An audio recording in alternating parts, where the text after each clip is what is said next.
我不打算再找工作了，因為我覺得人生很重要的一個課題就是與自己和解。從過完年到現在，我找工作陸陸續續也找了2-3個月了，但是迄今為止都沒有找到合適的工作。我真的也不敢想象我30歲就已經被這個社會淘汰了，我也從來沒有想象過我的人生會過成這個樣子。接下來的路我也不知道該怎麼走。我希望30歲的女生都不要像我這樣子找不到工作，一事無成。先坦白一件事，我現在沒戲拍。嗨，大家好，我是林佳琪，98年福建泉州人，大學學的表演，科班出身，就是那種理論上會演戲的人。我做過娛樂主播，21年那會兒才在直播的風口上。林佳琪表示，隨着短劇逐漸走紅，他從2023年開始投身這一領域，只要有機會就接拍，不少劇組主動聯繫他。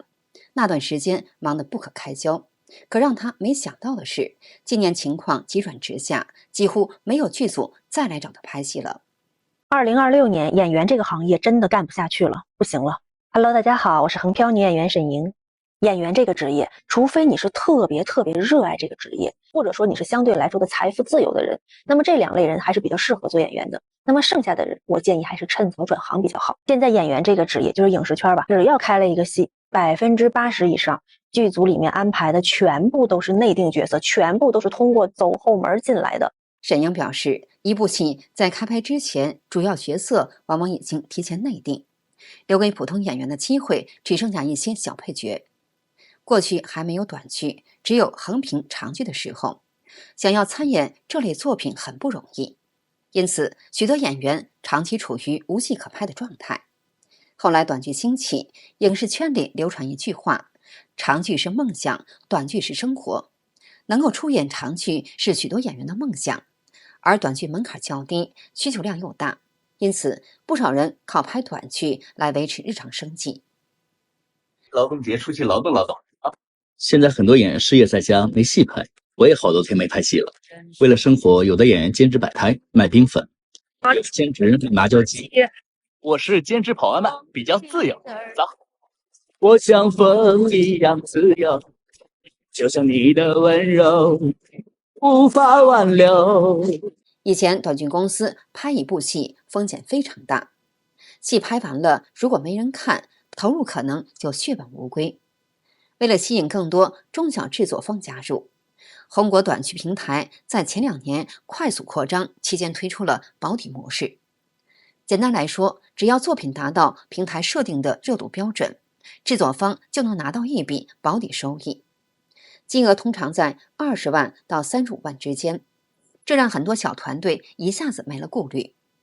為了拿到保底收益，大家紛紛開機拍攝。為了把成本壓到最低，不少团隊開始在制作上能省就省，導致短劇質量一路下滑。去年紅果砸了7-8個億給短劇兜底，結果收上來的片子大部分是爛片。於是從2026年起，紅果收緊了政策，不再對所有团隊提供保底，普通团隊基本拿不到了，只有質量過硬的項目才有機會獲得保底支持。去年拍短劇，紅果給保底30萬，意思就是你老板拍的短劇播了以後，賺的錢超過了30萬，那這個錢呢，紅果跟老板2個人分。那你賺的錢沒有超過30萬，紅果自己掏腰包，給你補到30萬兜底。這也是為什麼短劇有人猝死的原因之一。你比如說拍一個100集的短劇，按照以前正常的影視拍攝的話，需要半個月的時間。現在老板直接要求你1個星期內給我幹完。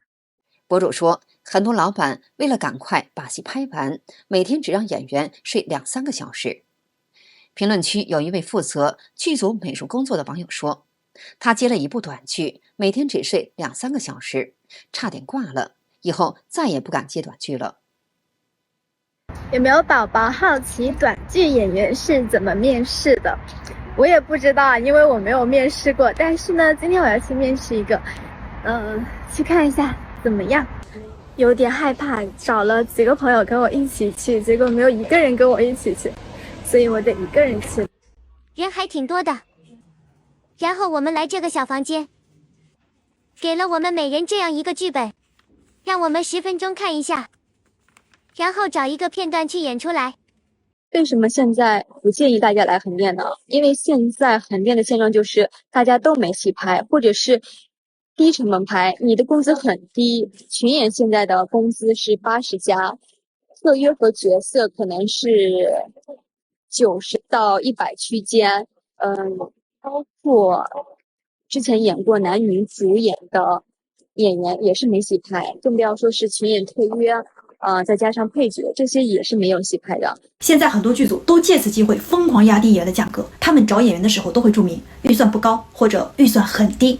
之前偶爾會有這樣的劇組，而現在是絕大多數都是這樣的。那現在普通短劇演員的片酬是什麼價格呢？我就這麼說吧，以前角色的價格現在只能給到特約的價格，而現在特約的價格可能就是給你發個紅包吧。在這種情況下，很多演員還都擠破了頭，劇組的內心 OS 就是反正你們這些演員都知道啊，現在真人短劇很少，我就給你這些錢，你愛來不來呀？不然你就沒戲拍。鄭州日結之落水群眾演員，兼職7個小時，收入300塊，失業掙的都是辛苦錢，往冷水裡倒，受氣憋屈1天了，回到城中村小屋，路上別人給我打招呼我都想罵人。兄弟們，今年真的太難了，失業很久，一直沒找到穩定工作，只能在鄭州到處跑日結做兼職。今天接了個群眾演員的活，角色是農民工，一開始以為只是站站位拍幾個鏡頭，沒想到是真的用命在換錢。到了片場才知道，今天的戲份是要跳進一個冷水坑裡。博主說，天氣本來就冷，水坑裡的水更是冰得刺骨，站在邊上都能感覺到寒氣往上冒。導演和現場工作人員喊開始，他只能硬着頭皮往裡跳。冷水一瞬間包裹全身，從腳涼到頭頂，他渾身控制不住的發抖。有時候一條沒過，還要被工作人員引導着再跳一次。他凍得手腳發麻，腦子都快僵了。從中午折騰到傍晚，凍了整整1下午。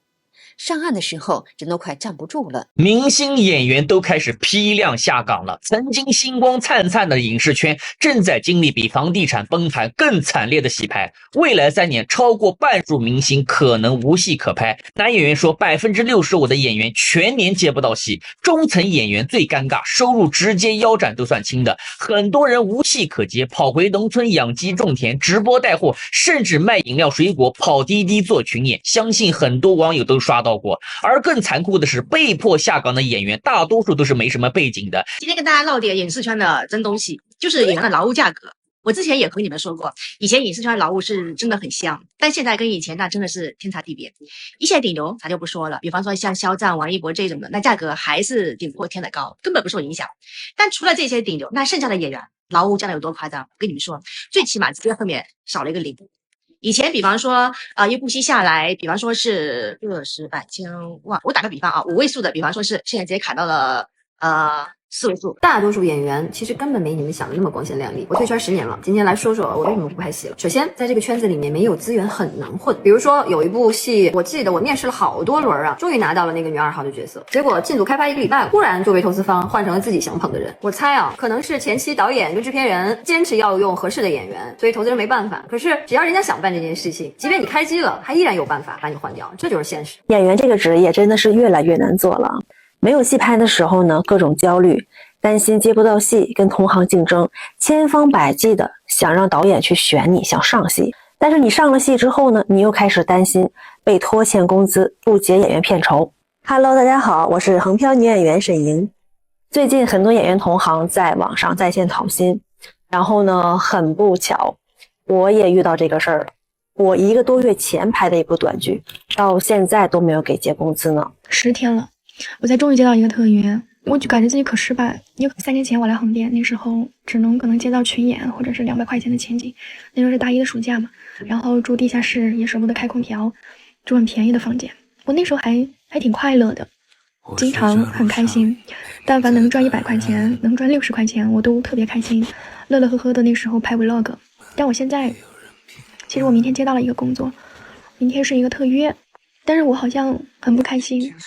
博主說，他現在並不覺得快樂，可能是因為總是拿自己去跟別人比較。他覺得自己都已經畢業了，卻經常沒有戲拍，難免會覺得很失敗。上學的時候有爸媽撐着，壓力没那么大，賺的少也無所謂。可現在真正走進社會，他才真切地感受到生活的壓力。失業短劇男演員終於再就業了。大家好，我是短劇男演員田興毅。終於在我失業的第40天，我進組了。是的啊，並沒有當乞丐啊。這次呢是扮演一個修車店的老闆，雖然這個戲份呢只有3天，價格呢也只有以前的1/3，但是現在這個市場我還能接到戲就已經很滿足了。博主說，這部分戲的節奏非常快，要求演員不斷做出誇張的表情，還要在一瞬間呈現出複雜、層次分明的情緒。在表演的時候，他整個人都很難受，甚至開始懷疑自己到底適不適合當短劇演員，因為在鏡頭前，他覺得自己的動作和語言都太誇張了，誇張到連自己心理上都有些難以接受。在過去的很多作品裡，他都曾有過整個人活在角色裡的那種沉浸感，但這一次他完全做不到。他無奈地感嘆，現在有戲拍就已經算不錯了，他還能有什麼選擇？如果說你是想來體驗一下演員的生活，那你隨時可以來。但是如果你想要靠這個來謀生的話，真的要慎重考慮一下。現在的影視行業是什麼現狀呢？ AI 短劇徹底改變了遊戲規則，演員甚至還要和 AI 搶飯碗，而且每年有幾萬名科班生擠破頭了跟你搶飯吃。素人没有學歷，沒有資源，沒有作品，如果你想一上來就演主角，這條路基本上是堵死的，除非說你帶資進組。演員為什麼寧願沒戲拍也不去拍短劇？有人說你是電影學院畢業的，又拍了那麼多作品，你可以去拍短劇啊，短劇那麼掙錢。其實我之前也想過這個問題，因為短劇整部戲下來拍攝週期也就1週，就意味着1週之後你又失去了工作，又要重新再去找戲拍。像這種無限循環的找工作有太多不穩定性，可能這個月你拍了一部戲，下個月不一定能找到新的拍戲機會，其實是挺折磨人的。大家好我是短劇女演員陳星田，相信大家也發現了，我有快1個月沒有進組了，但是原因吧，真不是因為我懶，好幾份拍攝結束之後別說片酬1分錢沒給我了，墊付的路費也不給。這合同簽的是擺設嗎？那你和我簽它幹嘛呢？但你還不能催他，你一催他就說不好意思老師，紅果沒有結賬。博主生氣地表示，這是去年12月份的項目，你說紅果還沒結賬，這說法是不是有點太牽強了？ Hello， 大家好，我是演员彭玉，97年安徽阜陽人。這條視頻呢，就是想和大家單純的聊聊天，發上去呢，我不知道有沒有流量，也可能沒有人關注。我呢是高中的時候學的是播音主持，20年進入到婚禮主持這個行業，一做就是4年。後來短劇火了，朋友說我適合演短劇，在朋友的鼓勵之下呢，我報名了橫店的一家表演培訓機構，學習了6個月的表演。彭玉說，去年他在橫店幾乎整整拍了1年戲，加起來大概有50多部。最近評論區不少人問他演過什麼角色，他笑說自己演的可多了，群演、特約、角色，只要有戲他就去拍。去年忙得腳不沾地，可今年情況卻突然反轉，竟然沒有劇組再來找他了。等等，來北京不是說拍戲嗎？現在在做什麼？沒錯，我現在在賣包。雖然來之前我也沒想到，但來之後我發現確實沒戲拍呀。AI 浪潮又和影視寒冬碰到了一塊，那你能怎麼辦呢？先活下去再說呀。這不是抱怨，這是大多數表演畢業生的現狀。我可以說是90%。頭疼欲裂。博主說，普通家庭出身的孩子從表演專業畢業後，往往很難立刻接到戲，只能先去做別的工作，讓自己先活下來，才能繼續追逐心裡的夢想。於是他找了一份直播帶貨的兼職，好歹能維持最基本的生活。可因為從沒有做過類似的工作，剛開始時每場4個小時的直播下來，他常常嗓子沙啞，甚至感到大腦有些缺氧。後來慢慢摸索出說話和呼吸的節奏，如今已經能從容地應對了。在五一檔期，中国電影市場遭遇票房腰斬與大片撤檔的局面。